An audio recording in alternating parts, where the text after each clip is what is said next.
तो हाय बच्चों, I hope आप सब बहुत अच्छे होंगे। सब कुछ बहुत बढ़िया चल रहा होगा।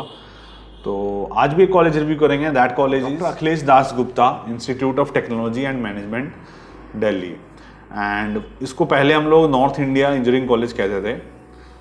ठीक है, नॉर्थ इंडिया इंजीनियरिंग कॉलेज कहते हैं, NIEC के नाम से ये जाना जाता था पहले। कहाँ पे सिचुएटेड है ये?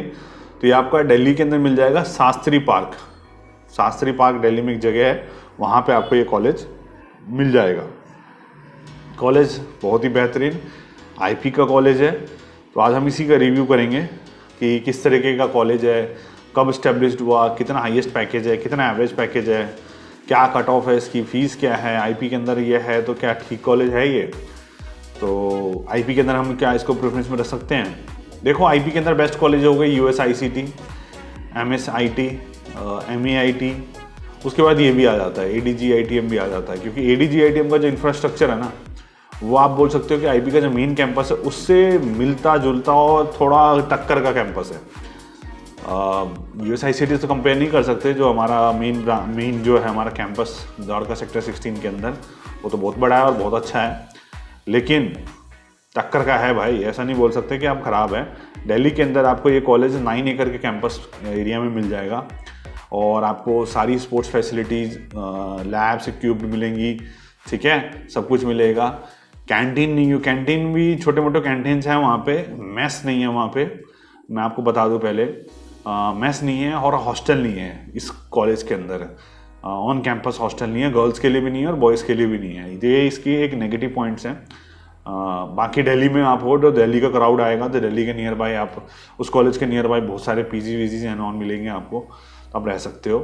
क्योंकि 85% कोटा जो होता है दिल्ली के स्टूडेंट्स के लिए रिजर्व होता है और 15% से आउटसाइड के बच्चे आते हैं। तो शायद में भी कॉलेज ने कंसिडर किया ही नहीं होगा कभी हॉस्टल बनाने का। तो रिव्यू स्टार्ट करते हैं। Institute name is doctor Akhilesh Das Gupta institute of technology and management, जिसको हम लोग फॉर्मली NIEC बोलते थे, नॉर्थ इंडिया ईस्टर्न जो भी है इंजीनियरिंग कॉलेज। प्राइवेट कॉलेज है, गवर्नमेंट नहीं है। स्टैब्लिश 2003 न्यू दिल्ली के अंदर मिलेगा आपको। शास्त्री पार्क मैं आपको बता चुका हूँ। कनेक्टिविटी की बात करें अगर हम इसकी, तो इंदिरा गांधी इंटरनेशनल एयरपोर्ट जो दिल्ली का है वो आपको इससे 28 किलोमीटर दूर मिलेगा और new Delhi railway station 10 kilometre, Anand Vihar इसके आसपास पड़ता है 10-12 किलोमीटर और निजामुद्दीन भी इसके आसपास ही पड़ता है। तो कनेक्टिविटी में कोई इशू नहीं है। एयरपोर्ट, मेट्रो, ट्रेन सब मिल जाएगी आपको कनेक्टिविटी। बाय मेट्रो भी ट्रैवल कर सकते हो आप नियर बाय कहीं पे अगर आप दिल्ली में रहते हो तो।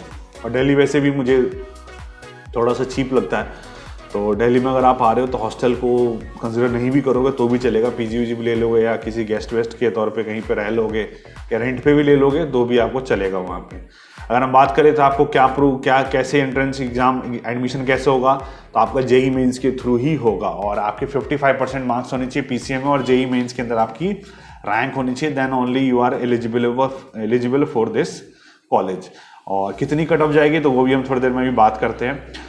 IP का कॉलेज है, ध्यान रखना, एफिलेटेड टू GGS IPU, जो दिल्ली गवर्नमेंट का जो आपका IP यूनिवर्सिटी है। वो कोर्सेज किस किस टाइप के ऑफर होते हैं अगर हम बात करें तो artificial intelligence and data science सबसे पहला, उसके बाद artificial intelligence and machine learning AIML, फिर आपका कंप्यूटर साइंस इंजीनियरिंग 2 शिफ्ट में होगी, मॉर्निंग शिफ्ट और एक तौर पे इवनिंग शिफ्ट, मतलब आफ्टरनून शिफ्ट जो होती है। फिर इलेक्ट्रॉनिक्स एंड कम्युनिकेशन 2 शिफ्ट में, मॉर्निंग और आफ्टरनून। IT मॉर्निंग और आफ्टरनून, और मैकेनिकल एंड सिविल। तो ये कुछ कोर्सेज हैं जो ये कॉलेज ऑफर करता है। अगर हम बात करें इसको कि सीट मैट्रिक्स क्या है, तो सीट मैट्रिक्स की अगर बात करें तो मॉर्निंग शिफ्ट में आपको AIDS AIML में 60 एंड सिविल इंजीनियरिंग में 60, कंप्यूटर साइंस इंजीनियरिंग में आपको 180 सीट्स मिल जाएंगी, इलेक्ट्रॉनिक्स एंड कम्युनिकेशन 60, फिर IT में आपको 180 और फिर मैकेनिकल दोबारा 60। मतलब मॉर्निंग शिफ्ट में आपको ऑलमोस्ट 650 सीट, 660 या 660 सीट्स आपको मिल जाएंगी। और अगर हम बात करें आफ्टरनून के अंदर तो कंप्यूटर साइंस इंजीनियरिंग आपको 60, electronics and communication engineering 60 and IT again 60। तो 180 सीट्स आपके लिए आफ्टरनून में है और इन सीटों का 85% सीट जो है that is reserve for Delhi Heights student and 15% only for the outside Delhi. तो दिल्ली में अगर आप पढ़ रहे हो, दिल्ली के बच्चे हो, दिल्ली का डोमिसाइल है, दिल्ली का आपने CBSE बोर्ड से पास आउट हो, तो आप इस कॉलेज में आराम से एडमिशन ले सकते हो। और ठीक ठाक रैंक भी होनी चाहिए, ऐसा नहीं कि 8-10 लाख रैंक हो फिर भी मिल जाएगा। नो, जो फैक्ट है फैक्ट है। अगर हम बात करें दिल्ली रीजन के लिए कट ऑफ की बात करें, जनरल कैटेगरी की बात करते हैं, बाकी आप वेबसाइट्स पे जाओ देखो। अगर हम देखें बीटेक कंप्यूटर साइंस की बात करते हैं, कंप्यूटर साइंस में आपको 1.5 लाख तक दिल्ली हाइट्स के बच्चों को मिल जानी है, इलेक्ट्रॉनिक्स आपको 2.5 लाख तक मिल जानी है, और मैकेनिकल आपको 3.25 लाख तक भी मिल जानी है, और सिविल आपको 5 लाख तक भी मिल जानी है। AIML EIDS आपको 2 सवा 2 के रैंक 2 सवा 2 लाख तक के बच्चों को, दिल्ली के बच्चों को मिल जाएगा। अगर हम आउटसाइड दिल्ली की बात करें तो आर्टिफिशियल इंटेलिजेंस मशीन लर्निंग की अगर बात करें, AIDS और AIML की बात करें तो आपको 1 लाख के नीचे होनी चाहिए रैंक। फिर सिविल इंजीनियरिंग 1.5 लाख तक, 2 लाख तक भी जा सकता है। कंप्यूटर साइंस में आपको 1 लाख से नीचे ही होनी चाहिए, और आपका इलेक्ट्रॉनिक्स एंड कम्युनिकेशन आपका 80,000, IT भी आपका इलेक्ट्रॉनिक्स कम्युनिकेशन 1 लाख तक, और IT आपका 80,000 के अंदर रैंक होनी चाहिए, और मैकेनिकल के लिए आप 1.5 लाख तक मान सकते हो। तो आउटसाइड दिल्ली के बच्चों के लिए थोड़ा सा यहाँ पे है दिक्कत। बाकी दिल्ली हाइट्स के बच्चों के लिए अगर मैं बताऊँ तो इस कॉलेज से आप CS और IT के लिए प्रेफरेंस रख सकते हो। आई विल नॉट से कि मैकेनिकल और सिविल आप यहाँ से करो, बट बाकी आपकी मर्जी है। अगर हम बात करें जनरल के बाद दूसरी कैटेगरी लेते हैं, लाइक OBC ले लेते हैं। तो OBC में अगर हम बात करें तो OBC में आपने कुछ ज़्यादा खास नहीं है, यहाँ पे OBC का कुछ ज़्यादा डेटा है नहीं अवेलेबल। तो अगर मैं EWS की बात करूँ, जनरल EWS में तो ज़्यादा फर्क पड़ता नहीं है। EWS में भी तो वो भी आप जाकर देख लेना, ज़्यादा चेंजेस नहीं होंगे ऑलमोस्ट। आई थिंक अगर हम SC ST की बात करें, आपका कोटा जो होगा SC ST के बच्चों के लिए, दिल्ली के अगर बच्चे हो तो 6-7 लाख, मतलब कुछ भी रैंक हो आपको मिल जाना है यहाँ पे। आर्टिफिशियल इंटेलिजेंस और AIDS और मैकेनिकल भी आपको 4 लाख तक मिल जानी है, तो कोई टेंशन नहीं है आपको। दिल्ली हाइट के बच्चे अगर आप हो, SC ST कैटेगरी में हो, तो आपको कॉलेज मिल जाना है।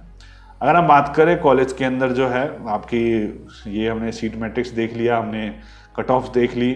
सर फीस स्ट्रक्चर क्या है? देखो दिल्ली के अंदर IP यूनिवर्सिटी के अंदर ज़्यादा फीस नहीं होती है।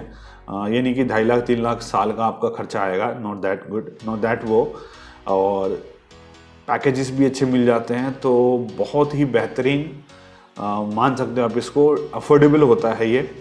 और बाकी लोन भी ले सकते हो, एजुकेशन लोन के थ्रू भी आप पढ़ सकते हो। तो अगर हम बात करें फीस स्ट्रक्चर की, तो 5,000 रुपये आपकी कॉशन मनी होगी, ट्यूशन फीस आपकी 97,000 होगी, और यूनिवर्सिटी फीस 15,000 रुपये, अदर फीस आपकी 1,000, तो 1,18,000 या 20,000 के अराउंड आपका ये पड़ेगा। अगर हम बात करें प्लेसमेंट की, सर प्लेसमेंट कैसा है? प्लेसमेंट की अगर मैं बात करूं, सबसे पहली चीज़ एवरेज पैकेज। जो आपको एवरेज पैकेज इस कॉलेज से देखने को मिलेगा, that is 4.5 lakh per annum. 4 से 4.5 लाख रुपए पर एनम का आपको यहाँ पे एक एवरेज सैलरी पैकेज देखने को मिलेगा। लोएस्ट की बात करें तो 3, सवा 3, 2.5 तक भी जा सकता है लो। और हाईएस्ट की बात करें तो शायद 2020 में इनको किसी एक कंपनी ने सोपी सिंगापुर ऑफ कैंपस हुआ था, 33 लाख रुपीज़ का दिया था।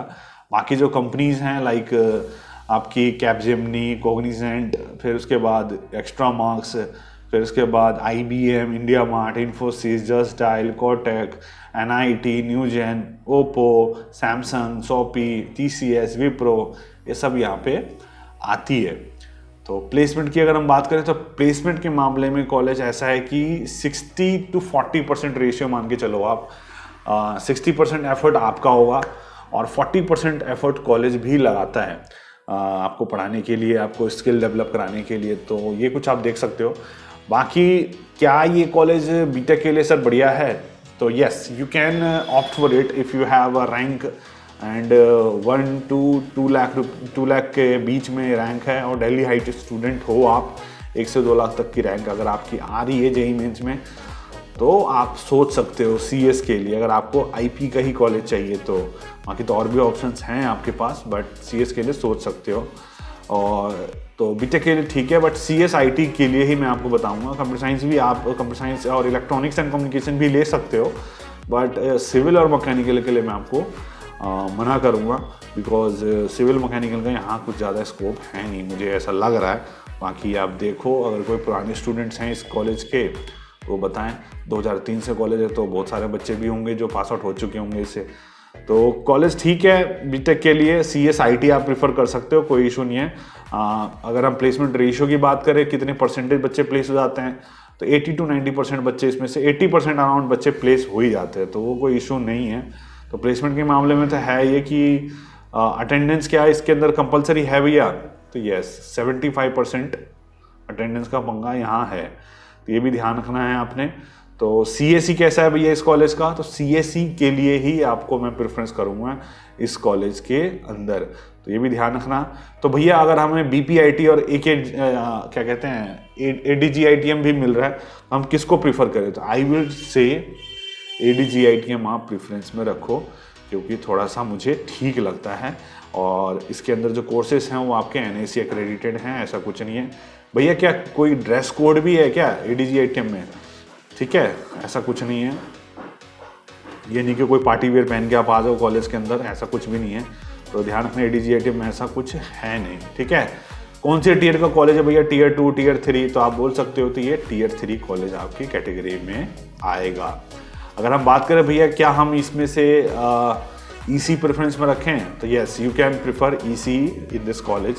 और भैया महाराजा अग्रसेन से हम ज़्यादा इसको प्रेफरेंस में रखें? भाई बेवकूफ़ हो गया अगर महाराजा अग्रसेन से ज़्यादा इसको प्रेफरेंस में रखोगे, बिकॉज महाराजा अग्रसेन बहुत ही बेहतरीन कॉलेज है। MSIT, MAIT, USICT ये सब बहुत बेहतरीन कॉलेज है। उसके बाद आप इनको प्रेफरेंस में रख सकते हो। GTBIT के बाद भी, GTBIT भी इसके नीचे ही आएगा, तो ध्यान रखना इस चीज़ का। बाकी और सच तो कुछ है ही नहीं। हाँ, दूसरी चीज़, हॉस्टल का एक नेगेटिव पॉइंट है, यहाँ हॉस्टल नहीं है, और स्पोर्ट्स फैसिलिटीज़, फेस्ट वेस्ट सब हैं यहाँ पे, ऐसा कुछ नहीं है, तो सब कुछ ठीक ठाक है। और बाकी ऐसा तो कुछ मुझे मिल नहीं रहा है। पढ़ने वाले बच्चे जाएंगे वहाँ तो पढ़ाई करोगे, और ज़्यादा बंक मारोगे तो वो भी पॉसिबल है, बंक मारा कोई दिक्कत नहीं, कोई कुछ बोलता नहीं है। तो पढ़ाई के लिए तो है, अटेंडेंस का पंगा है 75% वाला, तो बाकी वो देखो आप। और कोई बच्चे जो इस कॉलेज से पास आउट हैं वो नीचे कमेंट बॉक्स में बताएं कि भैया कैसा कॉलेज है, क्या है, थोड़ा सा और अच्छा लगेगा, बच्चों को हेल्प हो जाएगी। बाकी तो ऐसा कुछ छूटा नहीं मेरे से, सब कुछ मैंने बता ही दिया है। तो आई होप आपको वीडियो अच्छी लगी होगी, एंड ऐसी वीडियो देखने के लिए चैनल को सब्सक्राइब कर दें। और कोई भी काउंसलिंग में आपको हेल्प चाहिए, किसी भी कॉलेज में एडमिशन के रिगार्डिंग अगर आपको हेल्प चाहिए तो नीचे व्हाट्सएप नंबर दिया हुआ, उस पर आप पूछ सकते हो। और यहाँ तक अगर आपने वीडियो को देख लिया है तो भाई लाइक कर दिया करो यार। And love you guys, bye bye, take care.